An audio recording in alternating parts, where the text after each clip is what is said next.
Stop and count how many things Google gives you for free. Search free. Gmail, with more storage than you'll ever fill, free. Maps that navigate you across entire countries, free. The Android system running on most of the phones on Earth, basically free. Chrome, the most used web browser in the world, free. You could go years using Google's tools every single day and never paid a cent. So how is Google one of the most profitable companies in human history? Because you were never the customer. You're the product being sold. Let's kill the comfortable assumption first. When a company gives you something genuinely useful and charges nothing, your instinct might be that they're being generous, or that they'll figure out the money later. Google figured out the money a long time ago, and it's not generosity. It's the most elegant business model in modern tech.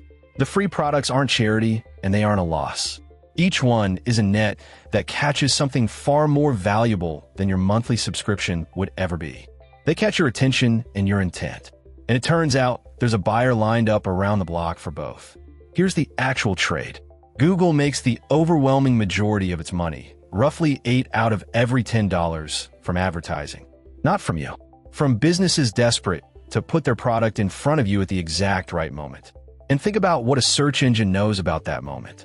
When you type best running shoes for flat feet or plumber near me into Google, you've just announced, in your own words, exactly what you want to buy and roughly when.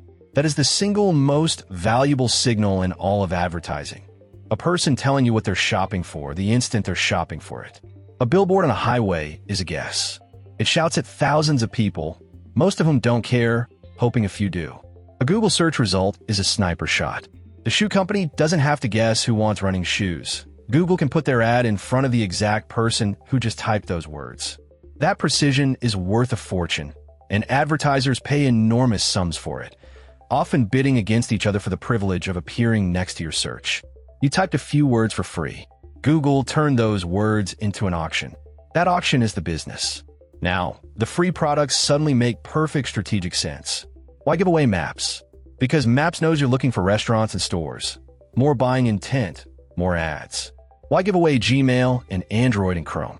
Because every one of them is a door that keeps you inside Google's world, generating more signals, more searches, more moments where an ad can be perfectly placed. The free stuff isn't separate from the ad business. The free stuff is the ad business. It's the bait that keeps billions of people swimming in the one pond where Google can fish. Every free tool is a wider mouth on the same net. And here's the scale that makes it almost incomprehensible. Because these products are free, nothing slows their spread. There's no price tag to make you hesitate, no checkout to abandon. So they went everywhere, billions of users in nearly every country, using Google dozens of times a day without friction.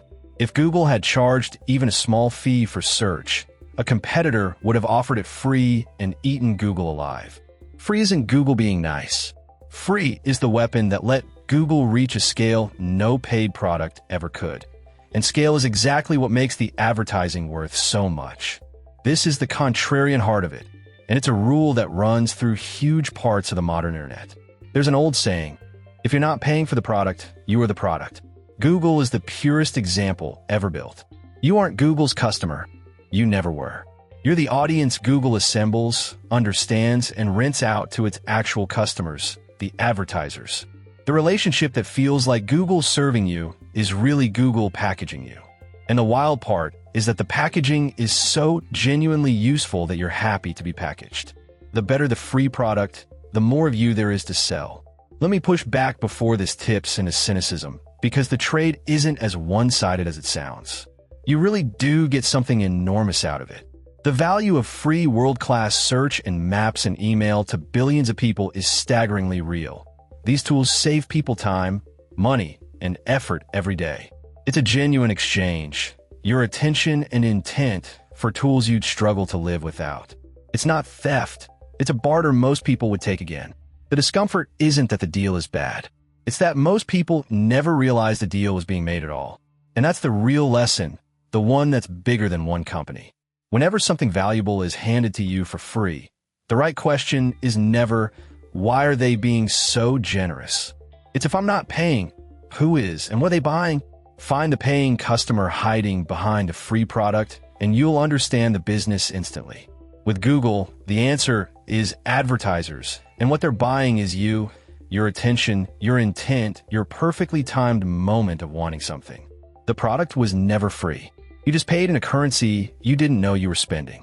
So the next time Google quietly saves your afternoon, navigates you home, finds the answer, sorts your inbox, appreciate it genuinely. But know exactly what kind of bargain you're in. You're not the customer being served. You're the audience being gathered, understood, and sold, one free search at a time. And the reason it never feels like that is the whole genius of the design. If you want a next breakdown, subscribe. One new company every few days. Next time, we'll pull apart another business that's far stranger and far richer than it looks.